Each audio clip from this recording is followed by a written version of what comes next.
Alors, il n'y a pas à proprement parler de loi qui protège des squatteurs. Il n'y a pas de droit au squat en France, fort heureusement.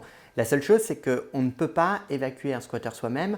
Pourquoi? Parce que pour évacuer un squatteur, par définition, il va falloir faire appel à des policiers, à des forces de l'ordre, et ils ne pourront se mobiliser que sur la base d'une décision judiciaire. Et donc, c'est pour ça qu'il va falloir passer par une procédure spécifique pour obtenir une ordonnance ordonnant l'expulsion des occupants. Les droits du propriétaire, en fait, c'est uniquement le droit de propriété en tant que tel, c'est-à-dire c'est le droit de la possibilité de jouir de son local, soit pour y habiter à titre personnel, soit pour le louer auprès de quelqu'un qui va payer un loyer de manière régulière pour y habiter, soit pour y faire tout ce qu'il a envie d'y faire en réalité. C'est le droit de propriété dans son caractère le plus absolu. Par définition, le squatteur est un occupant sans droit ni titre. La spécificité, c'est que le squatteur est entré sans invitation, par violence, subterfuge ou contrainte. L'occupant sans droit ni titre, ça va être le locataire qui ne va plus payer son loyer.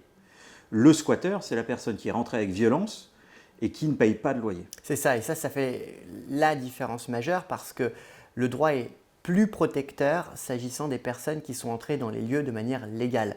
Un locataire qui ne peut plus payer son loyer, ce n'est pas un occupant sans droit ni titre, ce n'est pas un squatter, c'est quelqu'un qui va bénéficier d'une certaine protection. Par exemple, la trêve hivernale, elle s'applique pour le locataire, elle ne s'applique pas pour les squatteurs, ceux qui sont entrés de manière illicite.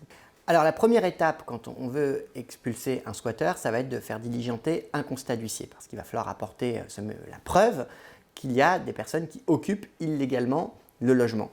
Alors dans certains cas, les squatteurs vont laisser l'huissier entrer dans les lieux et vont décliner leur identité, ça c'est le cas le plus simple. Et puis il peut arriver que les squatteurs ne laissent pas l'huissier pénétrer dans les lieux, et auquel cas il va falloir obtenir une autorisation de la part du juge. On va obtenir cette autorisation par voie de requête, et à ce moment-là, l'huissier pourra pénétrer de force dans les lieux et relever l'identité des occupants, ce qui va permettre après d'initier une procédure judiciaire. Et plus récemment, a été mise en place une procédure accélérée qui n'existe que pour les squatteurs, qui permet une expulsion plus rapide. Et là, on a 3 petites étapes à respecter. Premièrement, porter plainte. Deuxièmement, prouver qu'on est propriétaire du logement. Et troisièmement, faire constater l'occupation par un officier de police judiciaire. Une fois qu'on dispose de ces 3 éléments, on peut demander au préfet d'intervenir dans le cadre d'une procédure accélérée pour autoriser une expulsion directe du squatteur. Le bailleur peut récupérer les loyers qui ont été perdus. En principe, il faut que le juge condamne les occupants sans droit ni titre à payer au bailleur une indemnité d'occupation qui va être calculée d'après la valeur locative du bien. Et sur la base de cette décision, le bailleur va poursuivre d'un côté l'expulsion avec huissier de justice et de l'autre, il va demander à être indemnisé pour les loyers qu'il n'a pas perçus. En cas d'absence d'intervention de la préfecture qui va permettre l'expulsion du locataire indélicat ou du squatteur, dans ces cas-là, le remboursement des loyers non perçus peut être obtenu directement auprès de l'État, auprès de la préfecture du lieu dans lequel se trouve le logement.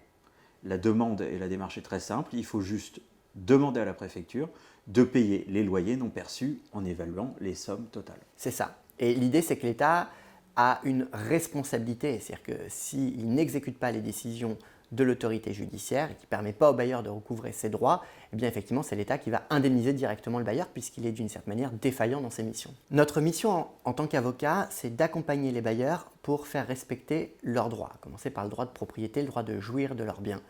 Ce qu'il faut bien comprendre, c'est qu'un bailleur, un propriétaire ne peut pas expulser lui-même un occupant. Il est obligé de passer par l'autorité judiciaire. Il y a donc des procédures à suivre pour pouvoir expulser quelqu'un en toute légalité. Eh bien, c'est notre rôle en tant qu'avocat d'accompagner les bailleurs et les propriétaires pour faire respecter leurs droits dans la légalité.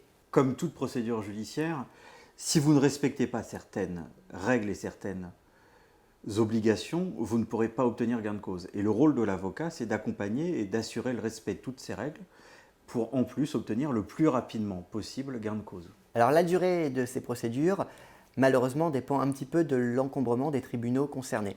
Et là, il y a une vraie inégalité géographique territoriale. Il y a des tribunaux qui sont plus encombrés que d'autres, qui sont peut-être moins pourvus en magistrats que d'autres, et donc la procédure va être sensiblement plus longue. Il faut bien voir que même si on appelle ça des procédures de référé, donc ce sont souvent des procédures accélérées par nature, malheureusement, elles n'ont parfois de référé que le nom, parce qu'en pratique, ça peut durer plusieurs mois, plusieurs semaines. Et à côté de tout ça, il existe des procédures accélérées, notamment la procédure accélérée pour obtenir l'expulsion d'un bailleur qui se gère directement auprès du préfet. Là, on peut espérer obtenir une décision favorable et d'expulsion du squatteur uniquement dans un délai maximum, grosso modo, de 6 mois. Lors du premier rendez-vous, on va demander au propriétaire, au bailleur, d'apporter par exemple le contrat de bail si la personne qui veut expulser est un locataire qui ne paye plus son loyer. Donc c'est quelqu'un qui est entré légalement dans les lieux et on va avoir besoin de la matérialité de cette légalité. Et puis, s'il s'agit d'un squat occupé par des personnes qui sont entrées par voie de fait, c'est-à-dire de manière illicite dans le local, on va demander au client d'apporter la preuve de la matérialité de l'occupation. Ça peut être des photographies évidemment. La preuve reine, maîtresse, ça reste quand même le constat d'huissier. Ou la constatation faite par un officier de police judiciaire, ou dans tous les cas, toute plainte qui aura pu déjà être faite par le propriétaire par rapport à son logement occupé. Après, c'est vraiment tout document qui vous semble utile qui est à apporter à l'avocat qui, lui, fera une sélection précise à l'intérieur des documents apportés.